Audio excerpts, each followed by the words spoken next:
सा है, लेकिन ध्यान से समझिएगा। रावण को ज्ञान का अभिमान था और प्रभु श्री राम को अभिमान का ज्ञान था। जय श्री राम दोस्तों, मैं नवेंद्र वृंदावन नेटवर्क टीवी में आपका स्वागत करता हूँ और दशहरे से जुड़ी कुछ जानकारी आपके समीप लाया हूँ।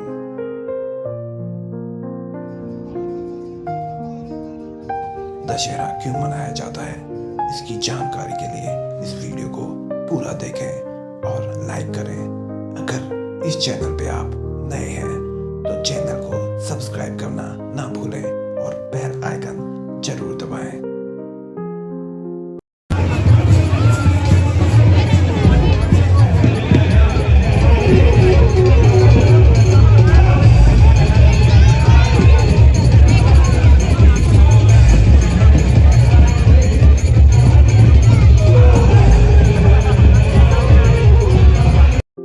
दर्शकों, रावण दहन हर साल अश्विन महीने के शुक्ल पक्ष की 10वीं को दहन किया जाता है।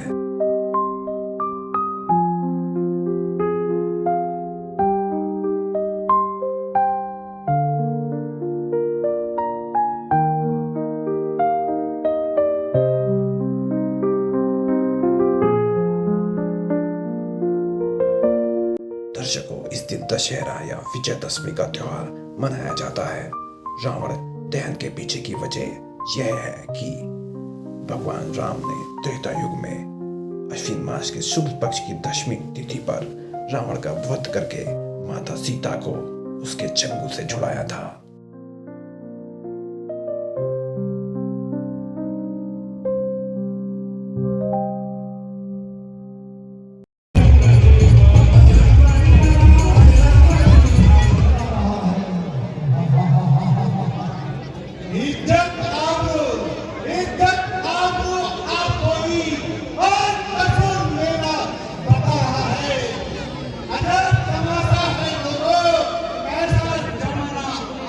खुशी में जहाँ देश के अधिकांश हिस्सों में रावण दहन किया जाता है, वहीं कुछ स्थान ऐसे भी हैं जहाँ इसके मरने का शोक मनाया जाता है। धर्मशास्त्रों के मुताबिक इस दिन भगवान श्री राम ने रावण का वध किया था, जो कि बुराई पर अच्छाई की जीत है।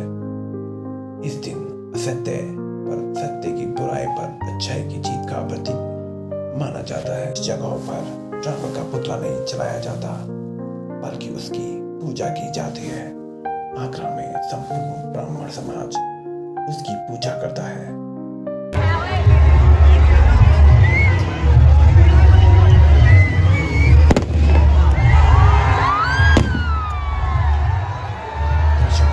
भारत में आए शरणार्थियों ने 1948 में सबसे पहले रावण का दहन किया। दर्शकों, रावण दहन पर आपके मन में कुछ सवाल आते होंगे, जैसे हम दशहरा में रावण को क्यों जलाते हैं? रावण ने कौन सा पाप किया था? रावण की कमजोरी क्या थी? राम कितने वर्ष जीवित रहे? दशहरा के पीछे की कहानी क्या है? इत्यादि।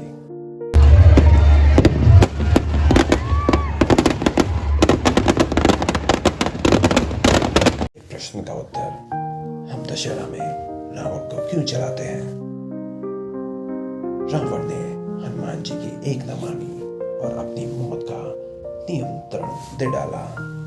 मर्यादा पुरुषोत्तम श्री राम ने जिस दिन रावण का वध किया था, उस दिन शारदीय नवरात्रि की 10वीं तिथि थी।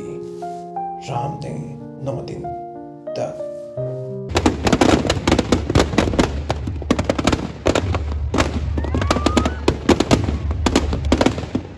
रावण ने ऐसा कौन सा पाप किया था जिसकी उसे सजा भुगतनी पड़ी?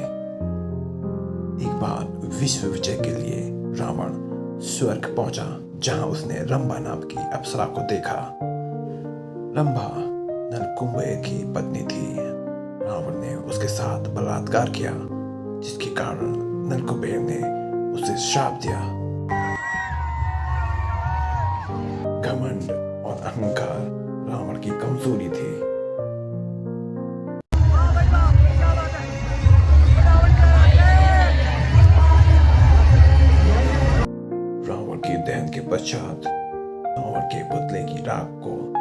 माना जाता है। माना जाता है कि पुतले की राख को लाल कपड़े में बांधकर दुकान या घर पर रखें, जिससे नकारात्मक शक्तियों का विनाश होता है। साथ ही साथ घर में धन का आगमन होता है। ये राख दुकान पर टांगने से कारोबार में वृद्धि होती है। माना जाता है श्री राम 11,000 साल तक जीवित रहे। रामायण के अनुसार भगवान राम जब वनवास जा रहे थे 38 से 40 के बीच मानी जाती है। भगवान राम लगभग 41 वर्ष की उम्र में अयोध्या लौटे थे और 1100 साल तक जीवित रहे। दर्शकों, दशहरा के पीछे की कहानी यह है। दशहरा हिंदू धर्म में भगवान विष्णु के अवतार श्री राम की 10 सिर वाले राक्षस राजा रावण पर विजय का प्रतीक है। आखिर क्या कारण था प्रभु श्री राम ने रावण को मारने के लिए उसके भाई विभीषण की मदद ली?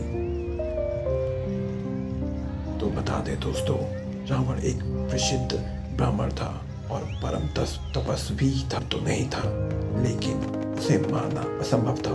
इसका कारण था अमृत कलश। रावण ने अमृत कलश को अपनी नाभि में छिपा रखा था। रामायण के अनुसार रावण अमृत कलश प्राप्त करने के लिए अपने दोनों भाइयों कुंभकर्ण और विभीषण के साथ गोकुंड के नाम के आश्रम में तपस्या के लिए गया था। उसने ब्रह्मदेव को प्रसन्न करने के लिए कठोर तप किया। उसके लिए उसने 10,000 वर्षों तक तपस्या की थी। वह 1,000 वर्ष पूरा होने के बाद अपना एक सर हवन कुंड में अर्पित कर देता था। इस प्रकार 9,000 वर्ष पूर्ण होने के बाद मैं अपने 9 सिरों को हवन कुंड में चढ़ा चुका था। जब 10,000 वर्ष पूरे होने वाले थे तो रावण अपना 10वां सर भी हवन कुंड में चढ़ाने लगा। लेकिन उसी समय ब्रह्मा जी प्रकट हो गए और रावण की तपस्या से प्रसन्न होकर वह वर मांगने को कहा। रावण ने ब्रह्मदेव से अमृत का वरदान मांगा। ब्रह्मा जी ने रावण से कहा कि हे रावण, ऐसा संभव नहीं है। जो भी इस धरती पर आया है उसे तो जाना ही पड़ेगा। तब रावण ने यह वर मांगा कि मनुष्य की जाति को छोड़कर और कोई भी उसका वध ना कर सके।